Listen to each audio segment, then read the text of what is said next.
नमस्कार साथियों, स्वागत है आप सभी का एक बार फिर से Kumar Gaurav current affair class notes में। और कैसे हैं आप सभी लोग? आशा करता हूं सभी लोग बढ़िया होंगे और अपनी पढ़ाई को मजबूत कर रहे होंगे। तो आज हम बात करने वाले हैं आप सभी से 4 मई 2025 के top most current affair class notes पर, जो आपके सभी कॉम्पिटेटिव एग्ज़ाम जैसे आपका यूपी पुलिस आप सभी को पता है, आरओ एग्ज़ाम और इसके साथ साथ आपका आरपीएफ का एग्ज़ाम, ये आपके सर पर हैं। जैसे ही आपके चुनाव खत्म होंगे, बहुत सारी उम्मीद है कि ये इसके बाद हो जाएंगे आपके, ठीक है। और इसके साथ साथ आप किसी भी वनडे एग्ज़ाम की अगर तैयारी कर रहे हैं आप लोग, तो उसके लिए ये क्लास रामबाण साबित होने वाली है। तो मैं आप सभी से रिक्वेस्ट करना चाहूँगा वो क्लास को अंत तक अवश्य देखना है। मैंने बहुत मेहनत से आप सभी के लिए क्लास तैयार किया है, बहुत ज़बरदस्त क्वेश्चन आप सभी के लिए तैयार किए हैं। तो पूरे पेशेंस के साथ और पूरी ईमानदारी के साथ इस वीडियो को ज़रूर देखना, आपको बहुत अच्छा लगने वाला है इस क्लास में, ठीक है। देखिए, क्वेश्चन आपसे पूछा गया, चंद्र मिशन है एक आपका जिसका नाम है चंद्र मिशन चांग-ई 6। क्या है? चंद्र मिशन चांग-ई 6 का संबंध किससे है? तो इसका संबंध आप सभी को बता दें, नाम से पता चल रहा, चांगी, पांगी, कांगी, ऐसे नाम किसके होते हैं? चीन में ही हो सकते हैं। तो इसका सही आंसर क्या हो जाएगा? चीन, ठीक है। अभी करेगा क्या? तो चांद की मिट्टी और उसकी चट्टानों के नमूनों को लाकर इसका अध्ययन किया जाएगा। जो आपका चांगी 6 है, इसको किस रॉकेट से लॉन्च किया गया? तो लॉन्ग मार्च 5 एक रॉकेट है, इसके द्वारा इसको लॉन्च किया गया है। अच्छा, इसमें खास बात क्या है? आपको ये क्वेश्चन मैं क्यों पढ़ा रहा हूँ इतने दिनों बाद? तो इसकी खास बात ये है कि हाल ही में चांद की सतह पर क्या किया गया है? इसकी फ़ोटो खींचने के लिए इसके लिए एक मिशन लॉन्च किया गया है इसी के तहत, और इस मिशन का नाम है ICUVE-Q। ये मिशन किसका है? तो पाकिस्तान का है, ठीक है। ये भी आपका रखना है, जिसमें चाइना ने इसको शामिल कर लिया है, ये आपका रखना है। इसलिए इंपॉर्टेंट हो गया क्वेश्चन आपका। IUCE आपसे पूछिए किसका है, तो ये पाकिस्तान का मिशन है। अब देखिए साथियों, चंद्रमा की बात आई है, तो सबसे पहले हम बात करते हैं चांद स्पेशल पर कुछ फैक्ट हमारे लिए जो याद रखने हैं।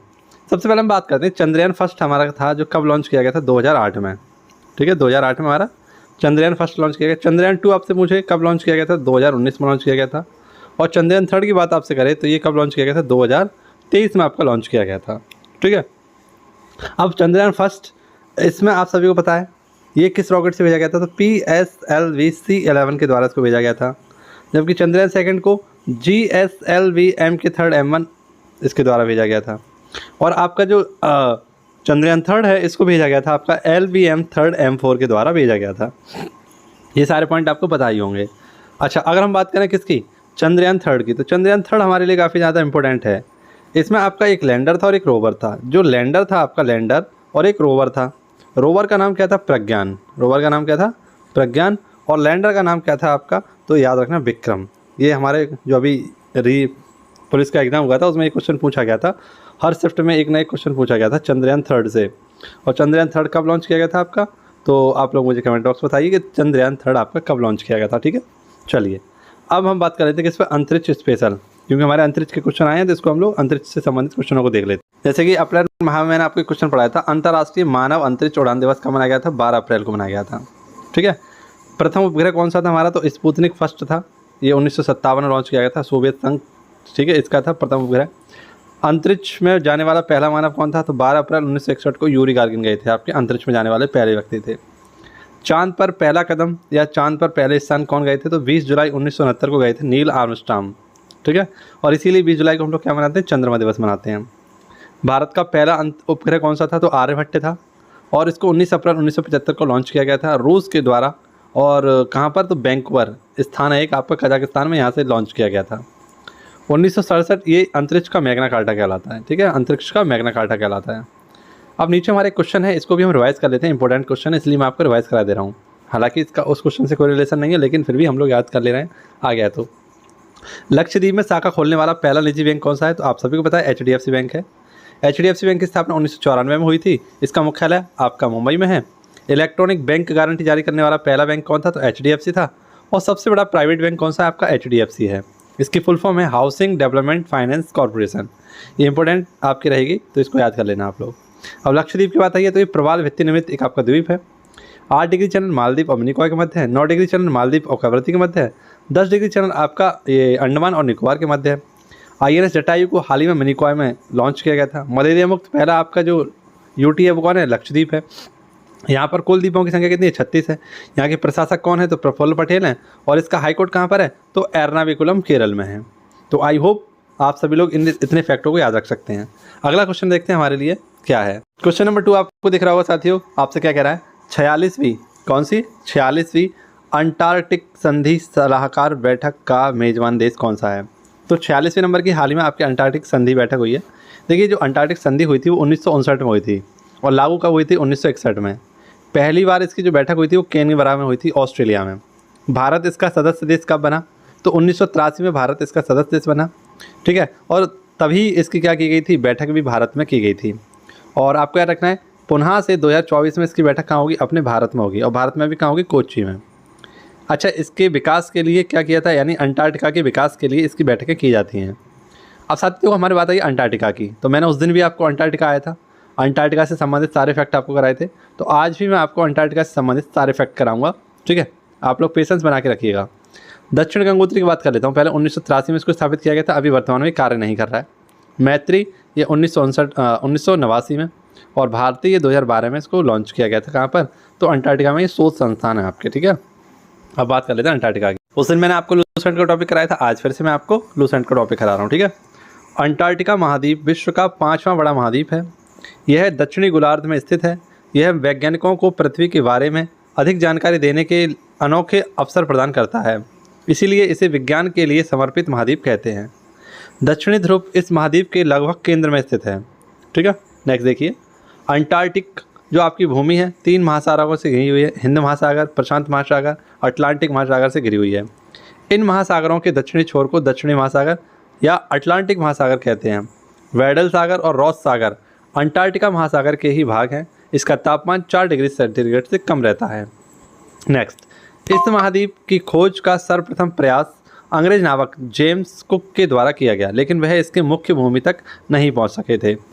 इस महाद्वीप की मुख्य भूमि की खोज करने का श्रेय फेबियन बेलिंग सॉसेन को जाता है, जिन्होंने 1820 में बोस्टॉक नामक जहाज पर सवार होकर इसकी मुख्य भूमि तक पहुंच गए थे। अंटार्कटिक जो है हमारा, अंटार्कटिक जो है 98% भाग सदा बर्फ से ढका रहता है। पूर्णतः हिमच्छादित रहने के कारण इसे श्वेत महाद्वीप भी कहा जाता है। दक्षिणी ध्रुव पर पहुंचने वाले प्रथम व्यक्ति नॉर्वे के निवासी थे, इनका नाम था एंडरसन, और 1911 में ये पहुंच गए थे। कहाँ पर, आपके अंटार्कटिका महाद्वीप पर। नेक्स्ट आपसे पूछे, शीत ऋतु और ग्रीष्म ऋतु में महाद्वीप का अलग अलग आकार होने के कारण इसे गतिशील महाद्वीप भी कहा जाता है। सारे फैक्टों को देखते रहिए, बहुत स्पेशल रहेंगे RO के लिए, यहीं से क्वेश्चन आपके बनते हैं, बहुत अच्छे क्वेश्चन बनते हैं। और क्वींस मोड पर्वत श्रेणी इस महाद्वीप के दो बराबर भागों में बांटती है। यहाँ की सर्वोच्च जो चोटी आपकी विंसन मैसिफ है, 5140 इसकी कुल ऊंचाई है। माउंट एल्ब्रूस अंटार्कटिक का अकेला सक्रिय ज्वालामुखी है, ठीक है। और इसी में आप सभी को बताएं, एक है आपका एरेवस, ठीक है, ये भी आपका रखना है। एल्ब्रूस नहीं है, ये एरेवस। विश्व में सबसे कम तापमान अंटार्कटिका के बोस्टॉक में रिकॉर्ड किया गया था, जो -98.2 डिग्री सेंटीग्रेड था। अंटार्कटिका में पोल ऑफ कोल्ड के विश्व का न्यूनतम वार्षिक तापमान रहता है। नेक्स्ट देखिए, आपसे पूछा गया, सूर्य के उत्तरायण के बाद जो अटलांटिक है आपका, यह 6 महीने तक दिन रात होती है, जबकि सूर्य में दक्षिणायन के बाद यहाँ 6 महीने की दिन रहती है, ठीक है। लाइकेन और मॉस अंटार्कटिका की मुख्य वनस्पति हैं। यहाँ की कील मछली झुंड बनाकर रहती हैं। बहुत इंपॉर्टेंट फैक्ट है ये, आपको देखने में बहुत छोटा सा लग रहा है, लेकिन बहुत इंपॉर्टेंट फैक्ट है। अब भारत की बात कर लेते हैं कि इसके लिए क्या क्या रहा है भारत में। तो डॉक्टर गिरिराज सिरोही बुलंदशहर के उत्तर प्रदेश में, और दक्षिणी ध्रुव पर पहुंचने वाले पहले भारतीय थे ये आपके। भारत ने पहला अपना अंटार्कटिका अभियान 1981-82 में प्रारंभ किया था, और भारत का पहला अंटार्कटिक जो अभियान दल था वो डॉक्टर शहीद जहूर कासिम के नेतृत्व में 9 जनवरी 1982 को शुरू हुआ था, ठीक है। इसके साथ साथ क्या हुआ, भारत ने अंटार्कटिका में अपना पहला शोध संस्थान दक्षिण गंगोत्री 1983 में, 1989 में आपकी मैत्री, और 2012 में अभी आपको बताया क्या था आपका, तो भारती को लॉन्च किया गया था, यानी भारती को स्थापित किया गया था अंटार्कटिक महाद्वीप में। तो ये आपका अंटार्कटिक महाद्वीप था। 5 मिनट में आपका फिर से रिवीजन हो गया। आइए देखते हैं अगले क्वेश्चन हमारे क्या कह रहे हैं, वो भी इंपॉर्टेंट है, और इसी तरीके से सारे डिटेल के साथ मैं आपको पढ़ाने वाला हूँ। अब देखिए, एक और क्वेश्चन हमारा चंद्रमा से ही संबंधित है। यहाँ पर चंद्रमा से संबंधित कुछ स्पेशल फैक्ट रखे हैं जो आपको नहीं पता होंगे, अगर पता होंगे तो उनका कभी भी आपने रिवीजन भी नहीं किया होगा। तो यहाँ से मैं बहुत सारे फैक्ट आपको क्लियर कराने वाला हूँ। जैसे आपसे पूछा गया है कि चंद्रमा के ध्रुवों में बर्फ़ की होने के जो प्रमाण प्रस्तुत किए हैं वो किसने किए हैं। देखिए, जैसे मान लीजिए आपका क्या है चंद्रमा, तो चंद्रमा का ये है उत्तरी ध्रुव, और ये मान लीजिए यह है दक्षिणी ध्रुव। और आप सभी को पता है दक्षिणी ध्रुव पर पहुंचने वाला पहला देश कौन सा था, अपना भारत है। तो चंद्रमा के दक्षिणी ध्रुव और चंद्रमा के उत्तरी ध्रुव पर हाल ही में बर्फ़ होने के प्रमाण प्रस्तुत किए हैं। तो किस कंपनी के द्वारा किए गए? तो ये है आपकी इसरो, ठीक है, स्पेस एजेंसी है आपकी, और इसके द्वारा क्या किया गया है, चंद्रमा पर ध्रुवों के बर्फ़ होने के प्रमाण दिए गए हैं। अच्छा, प्रमाण किस आधार पर दिए गए हैं? तो इन्होंने बताया कि यहाँ पे कुछ ज्वालामुखी थे, उसमें विस्फोट हुआ है और उससे जो गैस निकली है उसने किसका रूप ले लिया है? बर्फ़ का रूप ले लिया है, ठीक है, इस आधार पर इन्होंने बताया है। चंद्रमा के जो नॉर्थ पोल है यहाँ पर दुगनी बर्फ़ है नॉर्थ साउथ पोल के मुकाबले, यानी नॉर्थ पोल पर इस पर बहुत ज़्यादा आपकी क्या है, बर्फ़ है। अब देखिए बात आई किसी चंद्रमा की। देखिए चंद्रमा की अगर हम बात करें तो चंद्रमा हमारा पृथ्वी का एक प्राकृतिक उपग्रह है, आप सभी को पता है। पृथ्वी का एकमात्र प्राकृतिक उपग्रह कौन सा है? चंद्रमा है। अच्छा, पृथ्वी से चंद्रमा का भाग कितना हमें दिखाई देता है? तो लगभग 57 से 59% तक हमें भाग दिखाई देता है। चंद्रमा के अध्ययन को क्या बोला जाता है? तो आप सभी को पता होगा, चंद्रमा के अध्ययन को बोला जाता है सिन्नोलॉजी, ठीक है। इसके साथ साथ पृथ्वी की परिक्रमा कितने दिन में कर लेता है चंद्रमा? तो 27 दिन 7 घंटा 43 मिनट में ये चक्कर पूरी कर लेता है, ठीक है। इसके साथ साथ आपसे पूछे प्रकाश, पृथ्वी पर प्रकाश कितनी देर में पहुंचता है? तो 1.3 सेकंड में चंद्रमा का प्रकाश पहुंच जाता है किस पर? पृथ्वी पर। नेक्स्ट, इसकी सबसे ऊंची चोटी कौन सी है? तो लिवनेटस 10,668 मीटर की इसकी ऊंचाई है और ये यहाँ का सबसे ऊंचा आपकी चोटी है। गुरुत्वाकर्षण क्या है चंद्रमा पर? तो पृथ्वी इंटू 1/6 यहाँ का क्या है? गुरुत्वाकर्षण है। तो ये सारे फैक्ट भी आपका रखने किससे? चंद्रमा से। वैसे मैंने अभी चंद्र मिशन के बारे में बहुत सारी बात बताई थी आपको, उन्हीं में आप लोगों को ये सारे फैक्ट भी ऐड करनी है आपको। अब देखते हैं नेक्स्ट क्वेश्चन हमारा क्या कह रहा है। क्वेश्चन इंपॉर्टेंट है ये भी, और पूछा गया है पहले गल्फ यूथ गेम्स 2024 में पदक तालिका में शीर्ष पर कौन रहा है? तो इसमें टॉप पर आया आपका यूएई। इसका आयोजन भी कहाँ हुआ था? यूएई में हुआ था। और सेकंड पर है आपका सऊदी अरब। यूएई ने यहाँ पर 296 मेडल जीते हैं आपके। आपसे पूछे 37वां नेशनल गेम्स कहाँ हुआ था? गोवा में, और इसका शुभंकर क्या था? मोगा। और इसमें टॉप पर कौन रहा? महाराष्ट्र। छठे खेलो इंडिया यूथ गेम्स कहाँ हुए थे आपके? तो ये तमिलनाडु में हुए थे और इसमें टॉप पर था आपका महाराष्ट्र। पहले पैरा गेम्स कहाँ हुए थे आपके? तो ये दिल्ली में हुए थे और टॉप पर कौन रहा था? हरियाणा।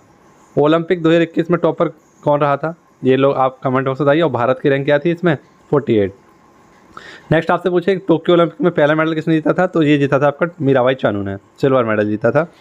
और सबसे पहला पदक जो जीता था 1952 में जीता गया था, केडी जाधव के द्वारा कुश्ती में जीता गया था। ये फैक्ट याद रखना, ठीक है। अब हम बात करते हैं हमारे नेक्स्ट क्वेश्चन पर। आने वाला क्वेश्चन बहुत ज़्यादा इंपॉर्टेंट है। अगर वीडियो पसंद आ रही हो तो लाइक ज़रूर करें एक बार, और कमेंट बॉक्स में मुझे एक बार आप लोग क्लास के बारे में बताइए कि आपको क्लास कैसी लगती है और इसमें क्या क्या मैं आपके लिए बढ़ाऊँ, क्या चीज़ आपके लिए बेस्ट करूँ। तो आप लोग मुझे थोड़ा सा सुझाव भी दे सकते हैं उस कमेंट बॉक्स के माध्यम से, ठीक है। ये जो क्वेश्चन मैं आपको बताने वाला हूँ ये आरओ, ठीक है, आरओ के लिए बहुत ज़्यादा इंपॉर्टेंट है, और इसके साथ साथ एआरओ, इन दोनों के लिए बहुत ज़्यादा इंपॉर्टेंट क्वेश्चन है। स्टेट बीसीएस की जो भी तैयारी कर रहे हैं साथ ही उनके लिए ये क्वेश्चन बहुत इंपॉर्टेंट है, क्योंकि इसमें आपको बहुत ही फैक्चुअल फैक्ट बताने वाला हूँ। जो राज्य होते हैं और राज्यों से संबंधित जो पेंटिंग होती है, उनकी कला होती है, यहाँ से क्वेश्चन बन लेता है मैचिंग में। तो यहाँ पर मैं आपको बहुत सारी चीज़ें क्लियर कराने वाला हूँ। आप लोग क्वेश्चन को देखिए और इसको समझिए। क्वेश्चन में आपसे पूछा गया है 176वीं जयंती पर राजा रवि वर्मा की प्रतिष्ठित पेंटिंग इंदुलेखा का अनावरण कहाँ किया गया? तो हाल ही में इनकी एक इंदुलेखा, ये क्या है? एक पेंटिंग है, किसकी है? तो ये है राजा रवि वर्मा की। राजा रवि वर्मा, इनके बारे में जान लेते हैं। राजा रवि वर्मा कौन है? 29 अप्रैल को इनकी जयंती मनाई जाती है और एक प्रसिद्ध चित्रकार थे। इनका जन्म जो हुआ था त्रावणकोर केरल में हुआ था। तो यहीं पर इंदुलेखा जो इनकी पेंटिंग है, इसको क्या किया गया है? हाल ही में केरल के त्रावणकोर में एक स्थान है किलीमन्नूर पैलेस, यहाँ पर इसको क्या किया गया है? हाल ही में इसका अनावरण किया गया है, ठीक है। अब आपसे पूछता हूँ मैं प्रमुख राज्यों की पेंटिंग जो है आपकी, इनके बारे में एक लिस्ट मैंने बनाई है, उसको आपको कराता हूँ। जैसे साथियों आपसे पूछा है कि पट्टचित्र कहाँ की फेमस है? उड़ीसा की। काली घाट कहाँ का है? पश्चिम बंगाल का। अल्पनावी कहाँ का है? पश्चिम बंगाल का है। बर्ली पेंटिंग कहाँ की है? महाराष्ट्र की है। और रंगोली भी कहाँ पर है आपकी? आपने देखा होगा रंगोली इस प्रकार से बनाते हैं, है ना। तो रंगोली कहाँ की है आपकी? तो ये महाराष्ट्र की है। और बर्ली भी कहाँ की है? तो ये भी महाराष्ट्र की है। ऐसे आपसे पूछे रंग वाली कहाँ की है? तो कर्नाटक की है। पिथौरा कहाँ की है? गुजरात की है। चिनकारी कहाँ की है? लखनऊ की है। अथिया कहाँ की है? गुजरात की है। कलमकारी कहाँ की है? आंध्र प्रदेश की है। मुगुल्लू कहाँ की है? आंध्र प्रदेश की है। अरिपन कहाँ का? बिहार का है। मधुबनी कहाँ का है? बिहार का है। नेक्स्ट आपसे पूछे अरोप, ये हिमाचल प्रदेश का है, मोस्ट इंपोर्टेंट है। कलमाजट्टू ये केरल का है। एपन ये आपका उत्तराखंड का है। चौकपूर्णा ये उत्तर प्रदेश का है। चौकपूर थे अपने यहाँ पर, ठीक है। उत्तर प्रदेश में चौक पूरना आप लोग जानते होंगे। तो इसी प्रकार से ये कुछ रंगोलियाँ हैं, आपकी चित्रकारियाँ हैं जो आपसे पूछ ली जाती हैं। मर्डना कहाँ का है? तो ये भी राजस्थान का। मर्डना या गोदना आपने देखा होगा कि राजस्थान के लोगों के हाथों पर बहुत सारी गुदी हुई चीज़ें लिखी होती हैं, तो उसको क्या बोलते हैं? मर्डना। ऐसे फड़ कहाँ का है? तो ये राजस्थान का है। लघु कहाँ का है? राजस्थान का है। गोंड कहाँ का है? बाग कहाँ का है? मध्य प्रदेश का है। कोल्लम और तंजौर ये आपका तमिलनाडु का है। चेरियल ये आपका तेलंगाना का है। फुलकारी पंजाब का है। बसोहली जम्मू कश्मीर की है। थांका ये लद्दाख का है। और कांगड़ा ये हिमाचल प्रदेश की है, ठीक है। तो ये सारे आपके कुछ क्या थे? चित्रकारी थी। देखिए यहाँ से आप बार बार इन चीज़ों को देखेंगे, पढ़ेंगे। मैंने बहुत सारे प्रैक्टिस सेट लगाए हैं, उसके बाद एक एक करके जो मैंने ढूंढी है इन चीज़ों को, वहाँ से ये इन चीज़ों को मैंने आपको डायरेक्टली कराई हैं, ठीक है। तो ये बहुत इंपॉर्टेंट है आपके लिए, इसको समझिए आप लोग। और मैं समझ सकता हूँ कि जो अच्छे लेवल की तैयारी कर रहे होंगे वही इस चीज़ को समझ सकते हैं। वनडे एग्ज़ाम के लिए इतना इंपॉर्टेंट नहीं रहता है, लेकिन फिर भी जीएस का कुछ पता नहीं होता है, कहीं से भी आपसे कोई भी क्वेश्चन पूछ सकता है, ठीक है। तो अब भी अगर हम समय ख़राब कर रहे हैं तो हमें ये सारी चीज़ें पढ़नी चाहिए, रिवाइज करनी चाहिए, ठीक है, अगर कोई हमें पढ़ा रहा है अच्छे से। तो अगला क्वेश्चन आपकी स्क्रीन पर है, आपको दिख रहा होगा। पूछा गया है दुर्गा सेकंड क्या है? दुर्गा सेकंड क्या है? तो आप सभी लोग इसको याद रखना। दुर्गा सेकंड एक क्या है? एक स्वदेशी लेजर हथियार प्रणाली है आपकी। स्वदेशी लेजर हथियार प्रणाली है। हाल ही में डीआरडीओ के द्वारा इसका सफल परीक्षण किया गया था, ठीक है। और ये क्या है? लेजर के द्वारा ही किसी भी चीज़ को नष्ट कर देगी, लेजर के द्वारा ही अपने लक्ष्य को नष्ट कर देगी, और इसका नाम है दुर्गा सेकंड, ठीक है। डीआरडीओ की बात कर लेते हैं थोड़ी सी। डीआरडीओ की स्थापना 1958 में हुई थी। इसका हेडक्वार्टर नई दिल्ली में है। इसके हेड कौन है वर्तमान? समीर कामत। और इसका जो ध्येय वाक्य है वो है वलस्य मूलम विज्ञानम, ठीक है। हाल ही में एक आपकी असॉल्ट राइफल थी जिसका नाम था उग्रम, है ना, और एक आपकी रिवॉल्वर थी जिसका नाम था प्रबल। इन दोनों का डेवलपमेंट किसने किया था? तो वो किया था आपका डीआरडीओ ने किया था। ये दोनों क्वेश्चन पूछे हुए हैं, सीडीएस परीक्षा जो हाल ही में आपकी हुई थी उसमें पूछा हुआ क्वेश्चन है। अब देखिए, जैसे आपने बताया, कल मैंने आपको पढ़ाया था स्मार्ट, ये सबमरीन नष्ट करने वाली एक टोरपीडो है आपका स्मार्ट। नेक्स्ट आपसे मुझे रडार की फुल फॉर्म क्या है? तो रेडियो डिटेक्शन एंड रेजिंग। सोनार की फुल फॉर्म क्या है? साउंड नेविगेशन एंड रेजिंग, इसकी फुल फॉर्म है। देखिए अग्नि मिसाइल आप लोग जानते होंगे। अग्नि मिसाइल कैसी है? एक सरफेस टू सरफेस बार करने वाली है। पृथ्वी कैसी है? सरफेस टू सरफेस बार करने वाली है। त्रिशूल कैसा है? Surface to air. नाग क्या है आपका? एंटी टैंक मिसाइल है आपका। आकाश क्या है? सरफेस टू एयर वार करने वाला है। अस्त्र क्या है? तो एयर टू एयर।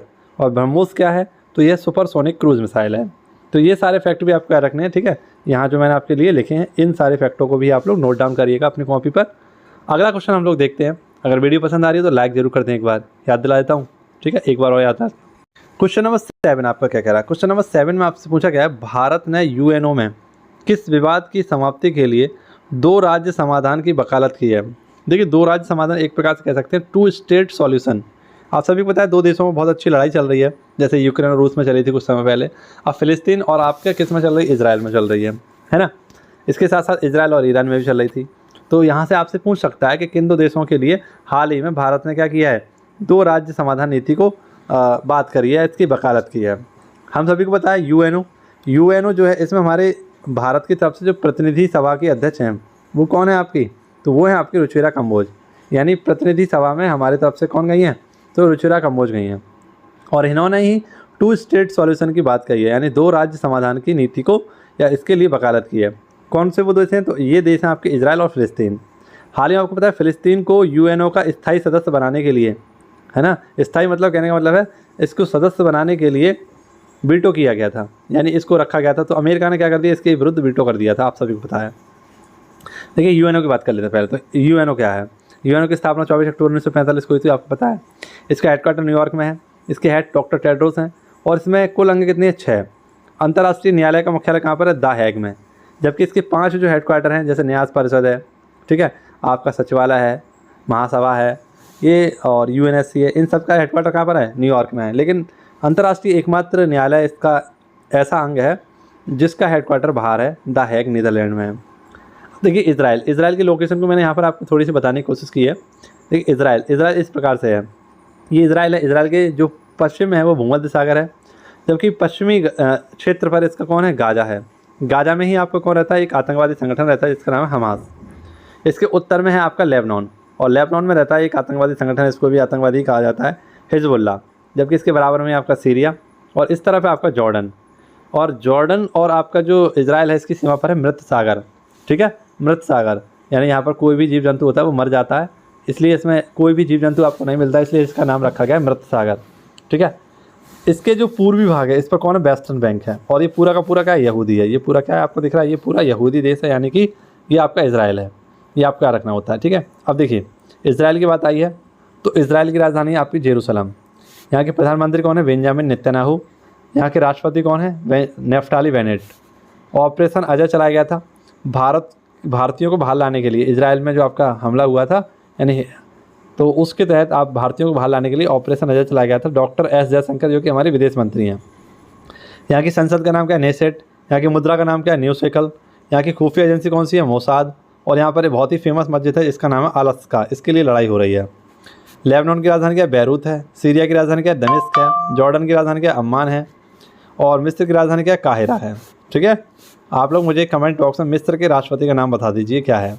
जो भी कमेंट बॉक्स में इनके नाम बताएगा कि मिस्र के राष्ट्रपति का नाम क्या है। ठीक है, चलिए एक और ज़बरदस्त क्वेश्चन आप सभी के सामने है, और इसमें हम लोग मौलिक कर्तव्य यानी हमारे जो संविधान का एक टॉपिक है उसको देखेंगे, और इसके साथ साथ महाराष्ट्र के बारे में जो भी मैंने टॉपिक लिखे हैं वो भी आपको देखने हैं। क्वेश्चन देख लेते हैं हमारा क्या है। पहले भारतीय सेना और पुलिन बालन समूह ने संविधान पार्क कहाँ स्थापना की है इसकी। तो याद रखना पुणे महाराष्ट्र में हाल ही में संविधान पार्क की स्थापना की गई है। अब देखिए भारतीय सेना यानी इंडियन जो आर्मी है आपकी, इसके हेड कौन है, मनोज पांडे हैं। और इसके हेड है मनोज पांडे, और इसको दिवस कब मनाते हैं हम लोग, 15 जनवरी को। तो मौलिक कर्तव्यों पर बल देने के लिए क्या किया गया, हाल ही में संविधान पार्क को लॉन्च किया गया है, या इसका उद्घाटन किया गया। कहाँ पर, पुणे। और पुणे कहाँ है आप सभी को पता है, महाराष्ट्र में। पुणे जो है यहाँ पर आप सभी लोग याद रखना, अंगूर बोर्ड का मुख्यालय कहाँ पर है, पुणे में है। ठीक है, अंगूर बोर्ड भारत का सबसे गहरा मेट्रो स्टेशन कहाँ होगा, पुणे में होगा। इसके साथ साथ सी डैक का मुख्यालय कहाँ पर है, पुणे में है। ठीक है, और दक्कन की रानी किसको बोलते हैं, दक्कन की रानी भी किसको बोलते हैं, पुणे को बोलते हैं। तो ये चारों क्वेश्चन याद रखना कि अंगूर बोर्ड कहाँ पर है, पुणे में है। दक्कन की रानी किसे बोलते हैं, पुणे को बोलते हैं। और मेट्रो, सबसे गहरा मेट्रो स्टेशन कहाँ पर है, मेट्रो स्टेशन वो पुणे में है। और सी डैक का मुख्यालय कहाँ पर है, तो ये भी आपका पुणे में है। अगर महाराष्ट्र की बात करें तो इसका राजधानी क्या है, मुंबई है, जो सालसेट द्वीप पर बसी हुई है आपकी। नेक्स्ट आपसे पूछे मुख्य भाषा क्या है, यहाँ की मराठी है। पशु कौन सा यहाँ का, गौर है। पक्षी कौन सा यहाँ का, राजकीय पक्षी तो वन मुर्गी है। राज्य का स्थापना दिवस कब मनाते हैं, 1 मई को। मैंने बताया था 1 मई 1960 को महाराष्ट्र और गुजरात की स्थापना हुई थी। लोकसभा सीटें कितनी है कि 48 है। राज्यसभा सीटें कितनी है, 19 है। और विधानसभा सीटें कितनी है आपकी, 288 हैं। ठीक है, यहाँ के सीएम वर्तमान में कौन है, तो वो हैं एकनाथ शिंदे। और गवर्नर कौन है, Acharya Devvrat. Gateway of India ये आपका 1911 में जब आपका दिल्ली दरबार हुआ था उसी समय इसको बनवाया गया था। आपको पता है कि मुंबई से नवी मुंबई के लिए आपका क्या बनाया गया, हाल ही में अटल सेतु बनाया गया था। क्या बनाया गया था, अटल सेतु। आप लोग कमेंट बॉक्स में अटल सेतु की लंबाई के बारे में मुझे बता दीजिए कि इसकी लंबाई कितनी है।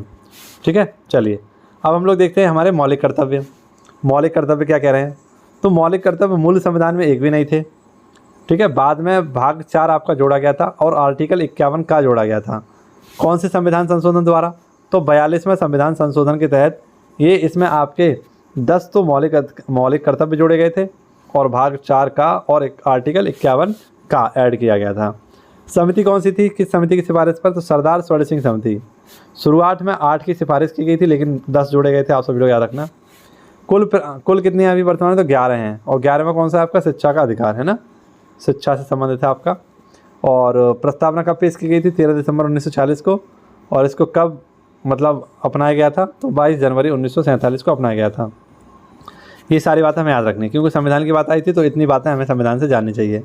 वैसे अगर और संविधान की मैं आपको बताऊं तो मूल संविधान में कितने भाग थे आपके, 22। ठीक है, अनुच्छेद आपके कितने थे, 395। अनुसूचियाँ कितनी थी, 8। ठीक है, इसके साथ साथ आपको याद रखना है प्रस्तावना कितनी थी, एक प्रस्तावना थी, लेकिन उस पर कोई भी तब क्या नहीं किया गया था, कोई भी संशोधन नहीं किया गया था। लेकिन 42वें संविधान संशोधन के तहत आपके 3 शब्द जोड़े गए थे, ये भी याद रखना आप लोग। नेक्स्ट क्वेश्चन देखिए, क्वेश्चन नंबर 9 का कह रहा है, आधिकारिक तौर पर भारत की 84वीं ग्रैंड मास्टर। तो आधिकारिक तौर पर ये है वैशाली रमेश बाबू। पैसे भी कौन थी आपकी, 84वीं ग्रैंड मास्टर थी रमेश वैशाली। और ये किसकी बहन है, आर प्रज्ञानंद की बहन है। शतरंज की बात आई है तो शतरंज में कुल खाने कितने होते हैं, 64। प्यादे कितने होते हैं, 8। और इसका आविष्कार किसने किया था, भारत ने। दिसंबर, और इसका दिवस कब मनाते हैं? 20 जुलाई को इसका दिवस मनाते हैं, ये भी आप लोग याद रखना। नेक्स्ट क्वेश्चन आपका है वायुसेना की प्रशिक्षण कमान के प्रमुख कौन नियुक्त हुए हैं? तो नागेश कपूर। वायुसेना की बात आई है तो इसके अध्यक्ष कौन है? VR चौधरी। और इसका दिवस कब मनाते हैं? 8 अक्टूबर को। इसके उपाध्यक्ष कौन बनाए गए थे हाल में? तो वो बनाए गए आपके कृष्ण स्वामी, वायुसेना के अध्यक्ष, ठीक है, वो सॉरी उपाध्यक्ष। अब RO के लिए कुछ इंपॉर्टेंट फैक्ट मैंने यहाँ पर लिखे हैं, क्योंकि ये फैक्ट पूछे गए हैं। आधुनिक भूगोल अलेक्जेंडर वन हॉलैंड ने दिए थे। आधुनिक भूगोल के जनक कौन थे आपके? हमबोल्ड। नेक्स्ट आपसे पूछे भूगोल शब्द किसने दिया था? तो एरास्टोथेनीज ने दिया था। भूगोल का जनक किसे बोला जाता है? तो हेक्टेटियस को बोला जाता है। व्यवस्थित भूगोल के जनक कौन है? तो एरास्टोथेनीज हैं। और मानव भूगोल के कौन है? तो रिटर हैं। कौन है? रिटर। GMT पर आपके कौन कौन से क्षेत्र हैं? जैसे ग्रीनलैंड है, माली है, टोगो है, इंग्लैंड है, स्पेन है, फ्रांस है, अल्जीरिया है आपका, और बुर्किना फासो है, ठीक है। कछुओं की 4 प्रजाति कौन कौन सी? याद कर लीजिए, आपसे पूछा गया था। ओलिवे रिडले है, हॉक्सविल है, लेदरबैट है, और आपका ग्रीन सी है। ये चारों किसकी प्रजातियाँ हैं? ये कछुए की प्रजाति हैं, ठीक है। ओलिवे रिडले आपका भीतरकनिका उड़ीसा में मिलता है, ठीक है। भीतरकनिका जो आपका नेशनल पार्क है यहाँ पे गंजाम तट पर मिलता है। अब हम लोग देखते हैं मैदान सीरीज हमारी क्या कह रही है।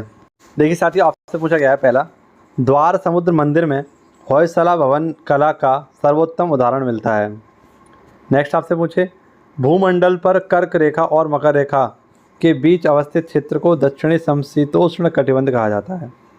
उत्तर समशीतोष्ण क्षेत्र में मौसम परिवर्तन का अधिकतर प्रभाव अनुभव होता है।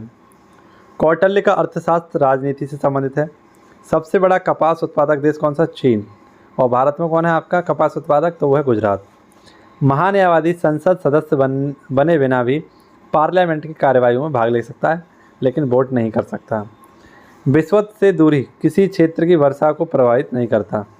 नेक्स्ट, भारतीय संविधान की न्यायिक पुनरावलोकन कह सकते हैं उसको, विशेष रूप से कहाँ से ली गई है? आपकी अमेरिका से ली गई है।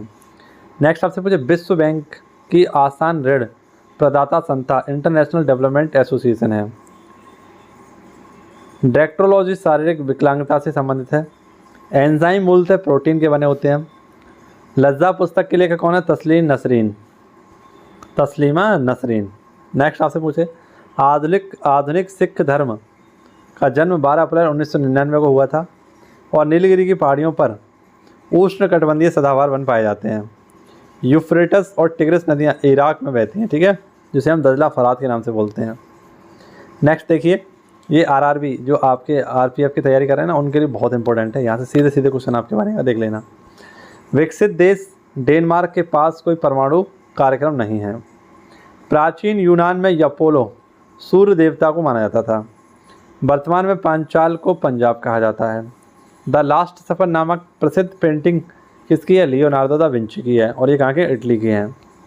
नेक्स्ट आपसे राष्ट्रपति का चुनाव संसद के दोनों सदनों द्वारा राज्य विधानसभाओं के निर्वाचित सदस्यों से व निर्वाचक मंडल द्वारा किया जाता है। लोकसभा के लिए कोरम कितना होता है? 1/10। और कौन से आर्टिकल में लिखा है? आर्टिकल 100 में, ठीक है। राष्ट्रीय फिल्म पुरस्कार सूचना एवं प्रसारण मंत्रालय के द्वारा दिए जाते हैं। तो ये साथियों आज की आपकी क्लास थी। आई होप आपको पसंद आई होगी। सारे के सारे फैक्ट आपको अच्छे लगे होंगे, और मेरे ख्याल से अच्छा लगना या बुरा लगना की बात नहीं है। आप सभी लोग पेशेंस के साथ वीडियो देखिए, उसको याद करने की कोशिश कीजिए, तो आपको बहुत अच्छा लगेगा। आपको फील होगा कि आपने कुछ पढ़ा।